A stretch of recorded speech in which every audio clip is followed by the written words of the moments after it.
Dans cet exercice, le numéro 138, donc un CCP majeur 2017, on s'intéresse à deux endomorphismes d'un même espace vectoriel et qui vérifient une certaine propriété, donc celle-ci, et on essaye de démontrer qu'ils admettent un vecteur propre commun. Donc on se place ici sur un C espace vectoriel.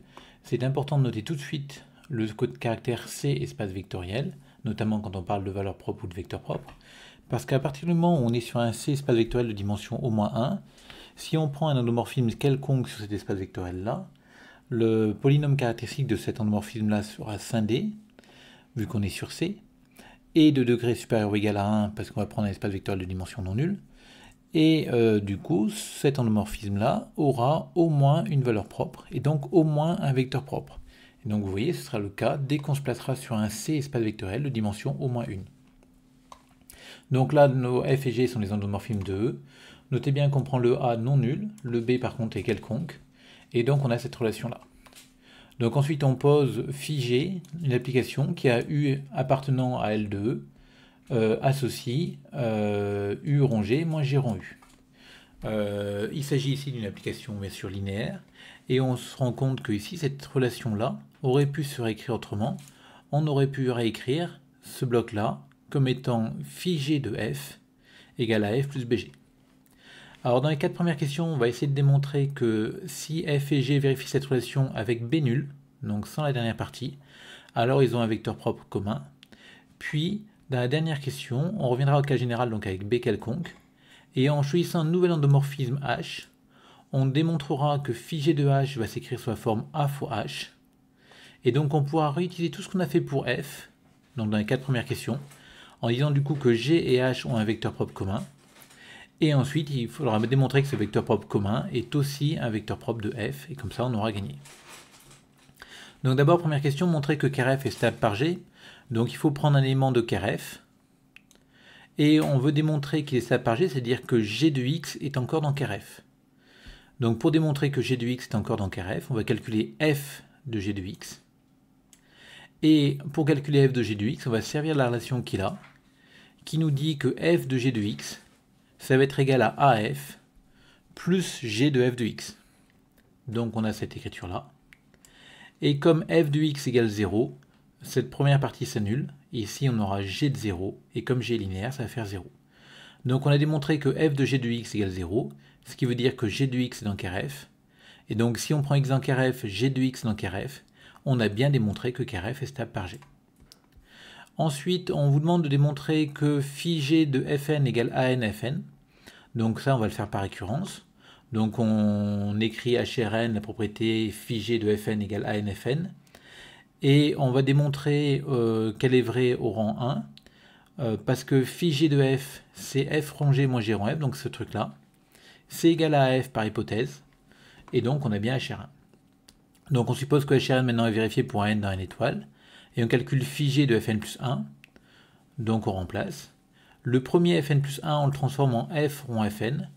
Et ce Fn rond G va nous intéresser, parce que Fn rond G, on le retrouve dans cette expression-là. On sait en effet que phi G de Fn égale AN Fn, et phi G de Fn, c'est Fn rond G moins G rond Fn. Donc en fait, on obtient ici que Fn rond G, ça va être G rond Fn plus AN Fn. Donc on va pouvoir remplacer ici. Après, on va développer.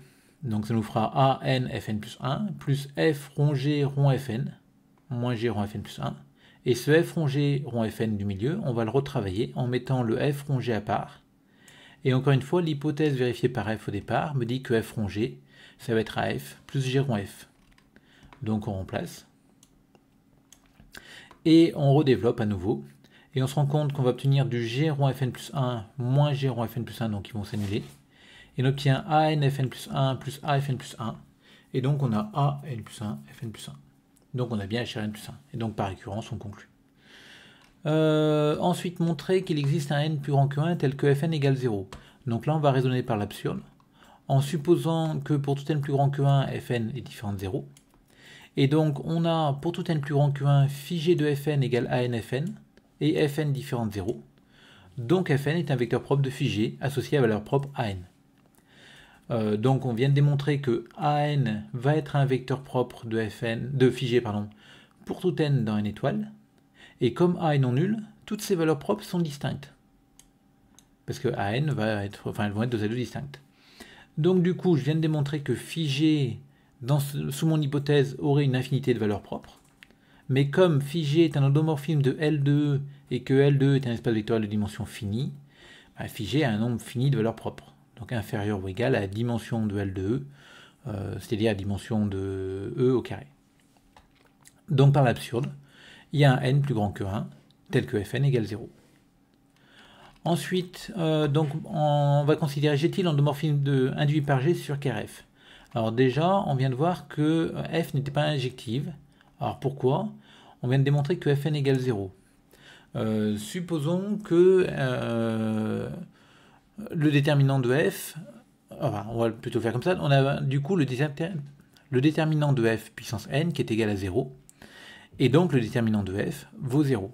Ce qui m'implique que f n'est pas bijective, et comme f est un endomorphisme en dimension finie, f n'est pas bijective, donc f n'est pas injective, et du coup KRF n'est pas réduit à 0. Comme KRF n'est pas réduit à 0, KRF ça va être un sous-espace vectoriel de dimension au moins 1. Et donc on va maintenant considérer G-t-il, l'endomorphisme induit par G sur KRF. Alors cet endomorphisme, il va prendre un x dans KRF, il va lui associer G de x, qui appartient encore à KRF, parce que dans la première question on a démontré que KRF était stable par G. Donc G-t-il va bien être un endomorphisme de KRF. Et comme KRF est un sous-espace vectoriel sur C de dimension au moins 1, on va obtenir que G-t-il admet au moins un vecteur propre. C'est-à-dire un élément x de KRF tel que G-t-il de x égale lambda x. Et comme G-t-il de x égale lambda x, on aura aussi G de x qui est égal à lambda x, parce que par définition, G-t-il de x est égal à G de x. Donc ce x-là, l'élément de KRF, sera un vecteur propre pour G-t-il et donc pour G. Alors maintenant, il faudrait démontrer que ce x est aussi un vecteur propre pour f, mais c'est un élément du noyau de f. Et comme KRF c'est E0 de f, et que x est différent de 0, x est un vecteur propre de f associé à la valeur propre 0. Du coup, ce x est un vecteur propre de G, et de f c'est bien un vecteur propre commun. Donc pour la dernière question, donc on revient en cas général avec B non nul. On vous demande de considérer h et phi g de h. Donc on va calculer phi g de h. Et quand on développe phi g de h, ça se simplifie, et on obtient que ça fait a fois f rond g moins g rond f, c'est-à-dire ah. Donc on a cette relation-là, et si on regarde, c'est la relation qu'on a supposé vérifier pour f depuis le départ, depuis la question 1, donc avec b égale 0, donc on a phi g de f égale à f. Donc tout ce qu'on a dit pour f dans les 4 premières questions est valable pour h, et donc on obtient en particulier que g et h ont un vecteur propre commun. Ce vecteur propre commun, on va l'utiliser. Il faut maintenant démontrer que c'est aussi un vecteur propre de f. Donc on va poser h de x égale mu x, g de x égale lambda x, et je vais calculer AF de x. Mais par définition, comme h c'est AF plus BG, AF c'est h moins BG. Et quand je vais calculer, je vais obtenir h de x qui vaut mu x, moins b fois g de x qui vaut lambda x. Donc on va obtenir ça. Et comme a est non nul, on va pouvoir obtenir maintenant f de x égale mu moins b lambda sur a, x, et x est différent de 0, donc c'est un vecteur propre pour f. Donc ce x-là, c'est un vecteur propre pour f, pour h, pour g, donc en particulier c'est un vecteur propre commun à f et à g.